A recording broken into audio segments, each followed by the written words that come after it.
کام گھڑی بتائے اور کوئی چڑھتی جوانی والا اٹھ کے وضو کرے، اور جب وہ مصلی کھول کے بچھائے تو مدینے والے محبوب کہتے ہیں کہ ہر نماز پہ رب ثواب دیتا ہے، اور جو اٹھ کے تہجد کی نماز پڑھے اسے دیکھ کے تو رب مسکراتا ہے، جو اس کی شان کے لائق ہے، جو اس کی شان کے لائق، وہ مسکراتا ہے، خوش ہوتا ہے کہ میرا بندہ تہجد میں اٹھ گیا، وہ مسکراتا ہے۔ کاش ہماری صبح کبھی اپنے مالک کے نام ہو جائیں، کاش کہ صبح حضرت ابو الحسن رحمت اللہ تعالی علیہ حضرت معاذ ابن جبل رضی اللہ تعالیٰ عنہ کے پاس بیٹھا کرتے تھے، فرماتے ہیں ان سے جو پیار بڑھا تو پھر میرا مصلی سے بھی بڑھ گیا۔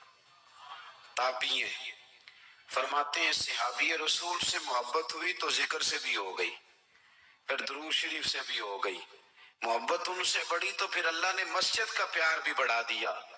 آپ فرماتے ہیں کہ میری ہر وقت بھی یہ چاہتی تھی کہ بس اللہ اللہ کروں، بس اللہ اللہ کروں، بس نہ میں ذرا تھوڑی جان چھڑاؤں لوگوں سے، کو 10 منٹ ملے تو میں کو 4 نفل پڑھ لوں، میں تھوڑا سا نہ بچوں لوگوں سے، اور مجھے تسبیح ملے تو میں نہ کچھ 400-500 دفعہ استغفار پڑھوں، سبحان اللہ، الحمدللہ، اللہ اکبر، لا حول ولا قوت الا باللہ، میں نہ تسبیحات پڑھوں۔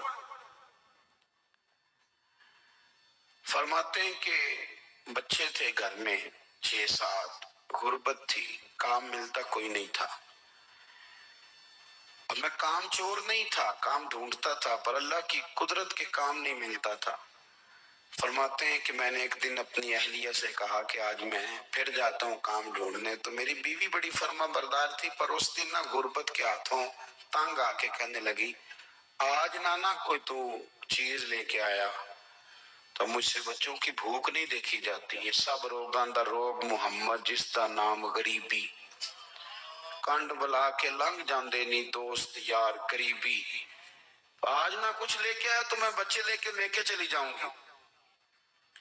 شیخ فرماتے ہیں کہ میں بڑا پریشان گھر سے نکلا، پر میں نے صبح سے لے کے زور تک کام ڈھونڈا، کام ملا کوئی نہیں، تو میرے دل میں خیال آیا چلو کام نہیں ملتا تو اللہ اللہ تو کرے نا، چلو بندوں کی مزدوری نہیں ملتی تو رب کریم کی عبادت ہی کرتے ہیں۔ فرماتے ہیں کہ میں نے نا فرات کے پانی سے وضو کیا، نہر کے، شدید دھوپ تھی، ساتھ ریت تھی اور ریت تپ رہی تھی، میں نے اپنا رومال وہیں مصلی کے طور پر بچھا لیا، اور فرماتے ہیں کہ زور سے لے کر عصر تک نماز پڑھی، دھوپ بھی پورے زور پہ، پر میرے سجدے کا ذوق بھی پورے زور پہ۔ فرماتے ہیں سورج بھی چمک رہا ہے اور رب کی عبادت کا ذوق بھی پورے زور پہ، میں سجدہ کروں تو پھر میرا اٹھانے کو جی نہ چاہے۔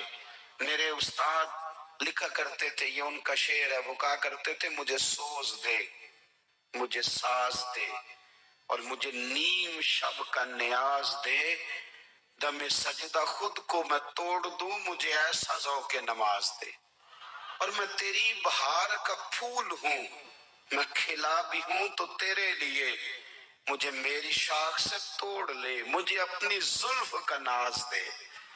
بھائی فرماتے ہیں کہ عصر تک میں نے نفل پڑھے، دل ڈھلنے لگا، عصر کی نماز پڑھی اور میں وہاں سے چلا۔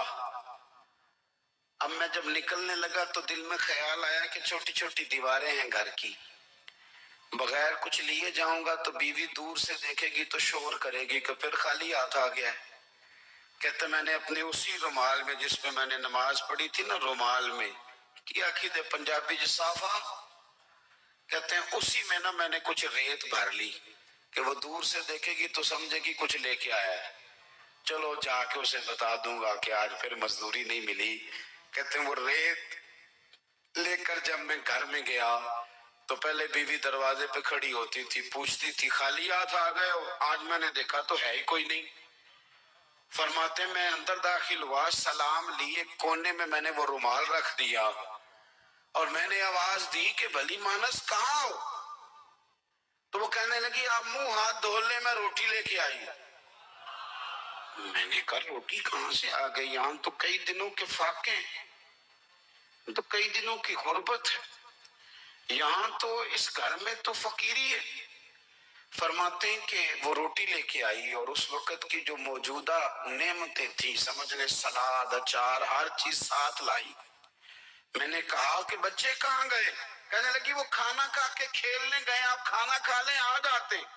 کھانا اس نے چن دیا۔ میں نے حیرت انگیز لہجے میں ساری نعمتیں اپنے دسترخوان پہ دیکھ کر کے بی بی سے پوچھا یہ کہاں سے آیا کھانا؟ بچوں کو تو نے کہاں سے کھانا کھلایا؟ یہ سارا کچھ کیسا ہے؟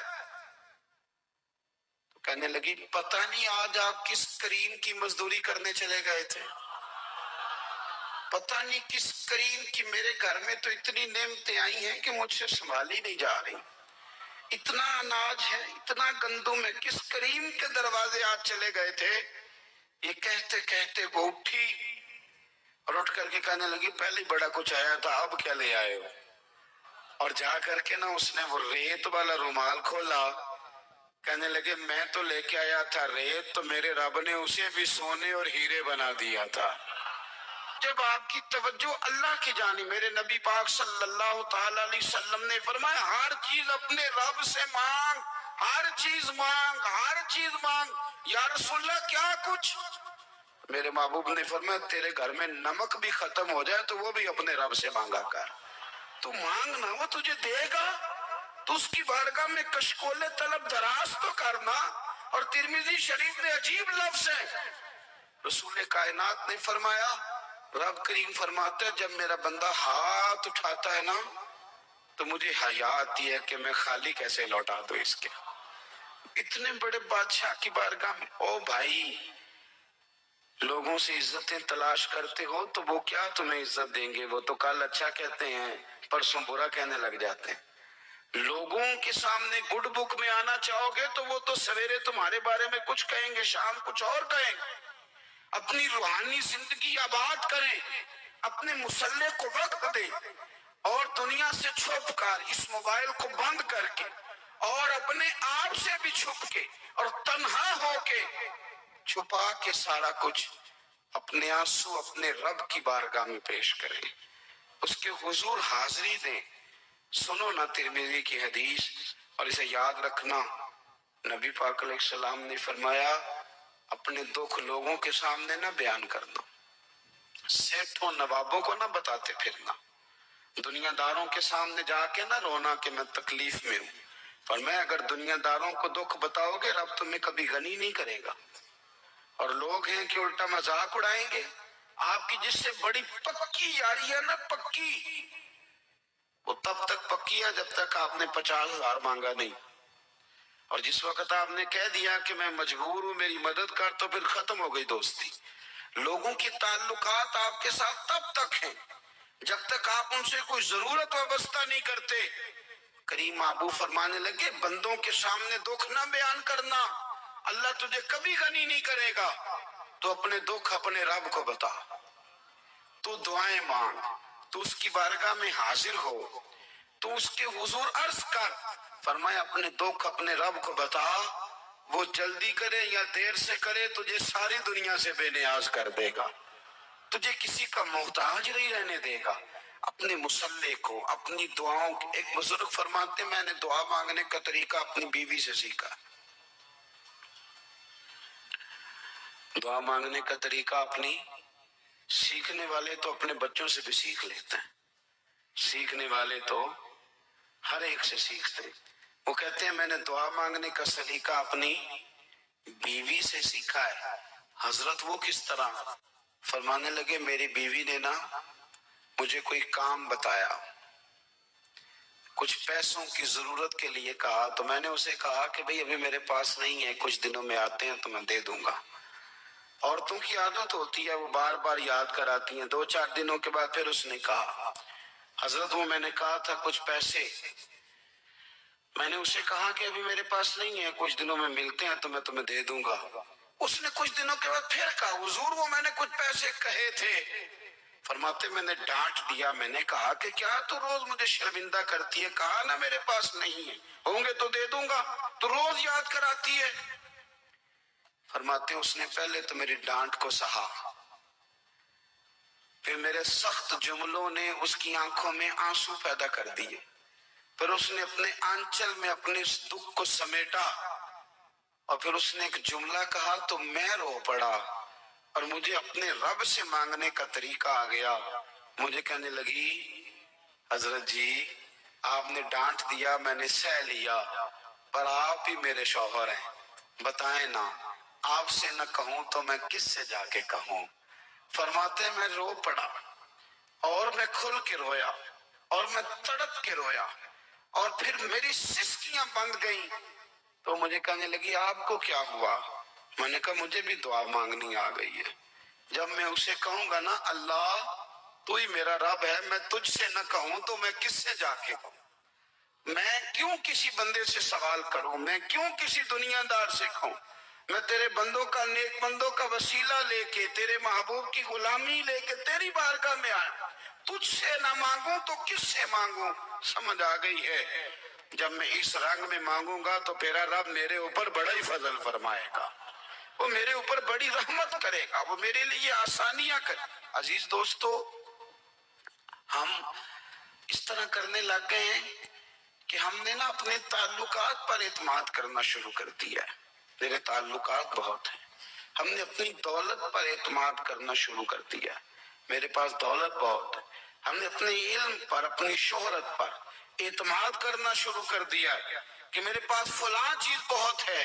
یاد رکھنا، جب بے نیاز اپنی صفت بے نیازی دکھاتا ہے تو بڑی بڑی دولتوں والے مجبور نظر آتے ہیں۔ بھائیو، جب انسان کا رشتہ اپنے مالک کے ساتھ ہوتا ہے پھر تو غم بھی کچھ نہیں کہتے، پریشانیاں بھی کچھ نہیں کہتی، پھر تو زندگی صبر والی، پھر تو زندگی توکل والی، پھر تو زندگی بھروسے والی، پھر انسان اپنے آپ کو رسوا نہیں کرتا، دنیا داروں سے امیدیں اس کی ختم ہو جاتی، امیدیں اللہ رسول سے لگا لیتا، مضبوط ہو جاتا ہے، مضبوط، طاقتور ہو جاتا ہے، خوددار ہو جاتا ہے، باوقار باعزت ہو جاتا ہے۔ حضرت بہلول دانا رحمت اللہ علیہ بیٹھے تھے تو ہارون رشید حج کر کے آ رہا تھا، تو رستے میں حضرت شیخ سے ملاقات ہو گئی، تو السلام علیکم کے بعد کہنے لگا حضور کوئی حکم ہو تو بتائیے گا۔ تو حضرت بہلول دانا فرمانے لگے تیرا رب کون ہے؟ اس نے کہا اللہ۔ تو فرمایا میرا کون ہے؟ کہا اللہ۔ فرمانے لگے تو بڑا ہی بیوقوف ہے، کیا تو یہ سمجھتا ہے کہ رب ہارون رشید کو تو دے گا اور بہلول دانا کو بھول جائے گا؟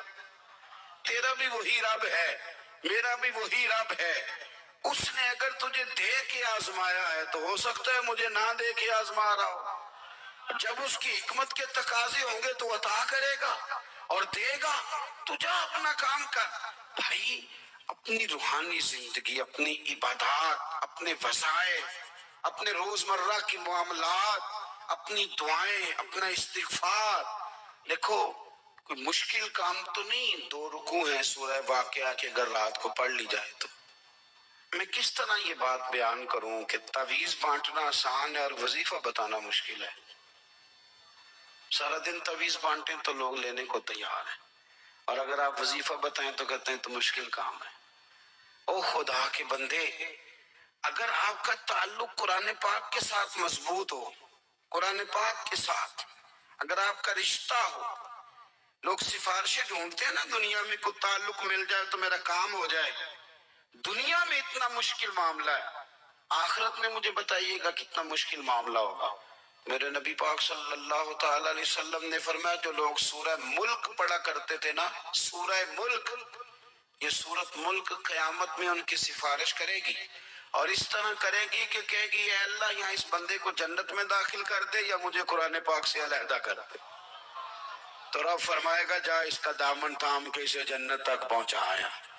آپ بات کو سمجھیں، جب آپ کے تعلقات اپنے معاملات کے ساتھ مضبوط ہوں گے، یہ نبی کریم نے وعدہ کیا ہے کہ تو سورت واقعہ پڑھ تیرے گھر میں فاقہ نہیں آئے گا، حضرت عبداللہ ابن مسعود رضی اللہ تعالیٰ عنہ بیمار تھے تو حضرت عثمان غنی رضی اللہ تعالیٰ عنہ تیمارداری کے لیے تشریف لے گئے اور جا کر کے کہا کہ آپ بڑے بیمار ہیں، آپ کی بیٹیاں زیادہ ہیں، میں چاہتا ہوں کہ خزانے میں سے کچھ مدد کروں۔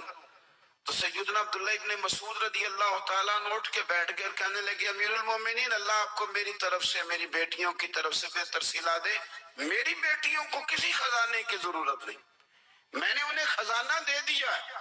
کہا جناب آپ نے کون سا خزانہ دیا ہے، میں آپ کے مالی معاملات کو جانتا ہوں۔ تو فرمانے لگے امیر المومنین، میرے نبی کریم نے فرمایا ہے جو سورت واقعہ پڑھے اسے کبھی فاقہ نہیں آتا، میں نے بیٹیوں کو یاد کرا دی ہے، یہ خزانہ میں نے انہیں دے دیا ہے۔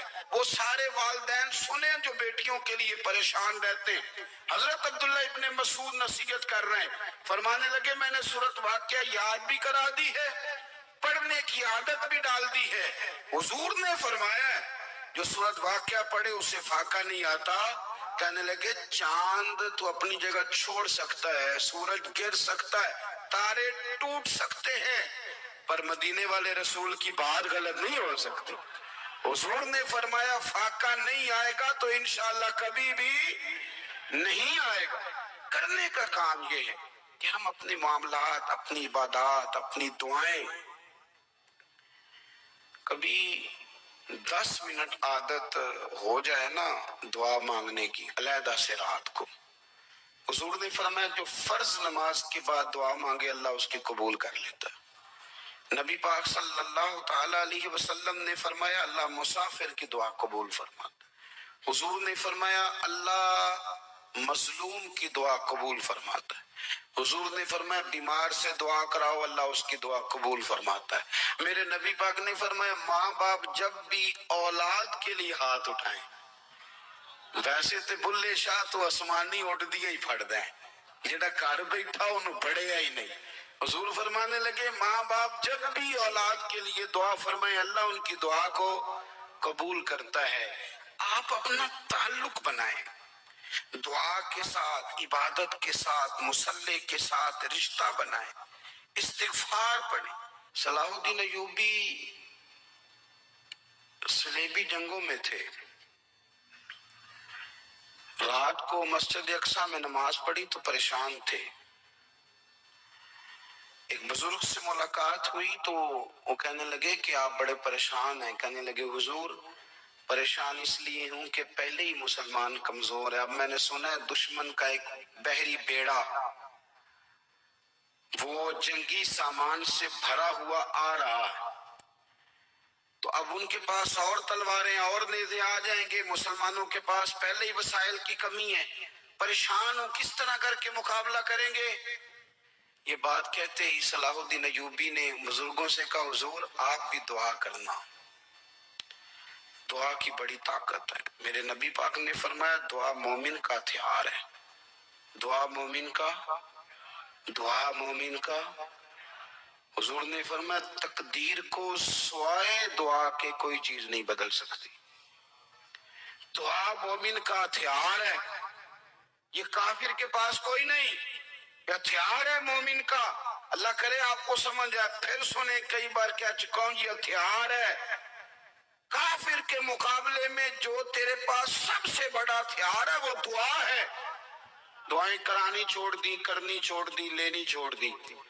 حضرت سیدنا انس بن مالک رضی اللہ تعالیٰ عنہ فرمایا کرتے تھے میں نے وہ رنگ دیکھا ہے جب حضور دعا مانگتے تھے اور حضور کی مقدس آنکھوں میں آنسو بھی ساتھ ہی بہا کرتے تھے، میں نے وہ انداز دیکھا ہے۔ تو صلاح الدین ایوبی حضور سے کہنے لگے آپ بھی دعا کیجیے، اور خود رونے لگے اور سر سجدے میں رکھ کے رونے لگے، اور عشاء سے لے کر فجر تک روئے، خوب روئے۔ صبح وہ بزرگ آئے تو صلاح الدین ایوبی کا خوبصورت اور ہنستا ہوا چہرہ دیکھا، کہنے لگے آپ بڑے خوش ہیں، رات تو میں نے بڑے روتے ہوئے دیکھا تھا۔ تو کہنے لگے حضور وہ جو بحری بیڑا آ رہا تھا نا وہ پانی میں ڈوب گیا ہے، اب وہ نہیں آ رہا، ابھی خبر آئی ہے تو میں بڑا خوش ہوں۔ حضور کہنے لگے اٹھ سینے سے لگ اور سن ایک بات، وہ بحری بیڑا پانی میں نہیں ڈوبا، وہ تیرے آنسوؤں میں ڈوب گیا ہے۔ وہ جو تو رات رویا ہے نا رب کریم کی بارگاہ میں تو وہ ڈوب گیا ہے بھائی.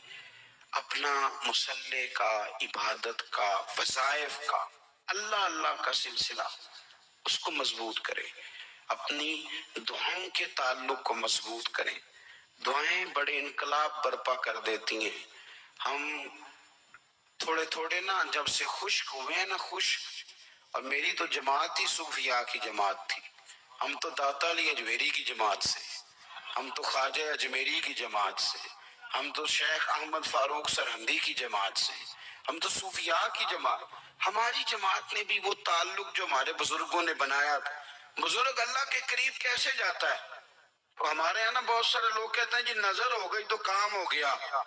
بھئی جو بخاری مسلم میں طریقہ ہے نا اللہ کا قرب پانے کا وہ تو نفل ہے.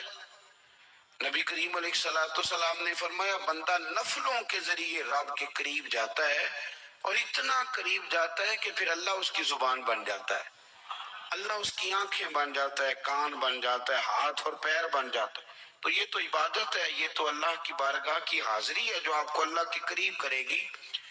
تو اپنے نماز کو اہمیت دے کے ادا کریں. نمازیں موبائل بند کر کے ادا کریں. لیکن نا کچھ لوگ کہتے ہیں مجھے ٹائم نہیں ملتا نماز کا، تو میں کہتا ہوں یہ آپ نے بڑی جرت کی بات کی ہے. مجھے کو میرا پیر بھائی کہا تھا نا میرے پاس ٹائم نہیں آپ کو ملنے کا، تو میں کہتا ہوں آج کے بعد آنا ہی نہ. میں تو کیا سمجھتا ہے تو بہت بڑا آدمی ہے، تیرے پاس ٹائم نہیں اور ہمیں ملنے کا ٹائم موج کر. تو آپ نے اللہ رسول کو کہہ دیا ٹائم نہیں. اور عجیب فلسفہ ہے نا، کہا جائے نماز پڑھنے آؤ تو کہتے ہیں کپڑے ٹھیک نہیں، اور کہا جائے کہ آؤ ذرا دعوت پہ چلے تو کہتے ہیں 1 منٹ ٹھہر میں کپڑے بدل کے آیا. نماز کے لیے کہا تو کہتا ٹھیک نہیں، دعوت کے لیے کہا تو کہتا میں ذرا تیاری کر لوں، یوں جانا مناسب نہیں. معاملہ ٹھیک نہیں. رب تو فرماتا ہے کہ جب تو مسجد میں آ تو زینت اختیار کر کے آ، خوب ذوق سے دعا مانگے، خوب شوق سے نماز پڑھیں، خوب استغفار کا مزاج بنائیں. آپ لوگوں کے بیچ رہ کے سکھ حاصل کرنا چاہتے ہیں، لیکن آپ کو پتہ ہے کئی مہینے غارِ حرا میں رہنا بھی مدینے والے محبوب کا طریقہ ہے. ہر سال اعتکاف بیٹھنا الگ سے یہ بھی حضور کا طریقہ ہے. مسجد نبی کے اندر دروازہ کھلتا تھا نبی کریم کا، پر گھر کے اندر نفل پڑے نبی پاک. اور حضور فرماتے ہیں کچھ نفل نماز گھر میں بھی پڑھا کرو، گھر کو قبرستان نہ بناؤ. ہمارا گھر اللہ کے ذکر سے آباد ہوگا. اگر ہم نماز پڑھیں گے نا، میں جب سنت پڑھنے کے لیے گھر میں کھڑا ہوتا ہوں تو میرا جو 2.5-3 سال کا بیٹا ہے نا وہ بھی میرے ساتھ نماز پڑھنی شروع کر دے. اسے پتہ کوئی نہیں نماز کیا ہوتی ہے، لیکن وہ بھی نا سجدہ نہ بھی کرنا ہے تو ساتھ لیٹ ضرور جاتا ہے. پتہ چلا بچے لیکچر دینے سے نماز نہیں پڑھتے، نماز شروع کر دیں تو بچے بھی شروع کر دیتے ہیں. ہم جب پریشان ہوتے ہیں تو لیکچر دیتے ہیں، تو لیکچر تو باہر شاید چل جائے، گھر میں کیسے چلے گا؟ گھر میں تو عمل چلے گا. تو میرے عزیز آج کے اس روحانی اجتماع میں ہمارے دوستوں نے جو محنت کی، ہم نے بار بار اپنی نیت سے پوچھا خدا ہمیں معاف کرے اگر کوئی ذاتی شہرت ہے، کوئی ہمارے ذاتی مفادات ہیں، رب ہمیں ہدایت دے.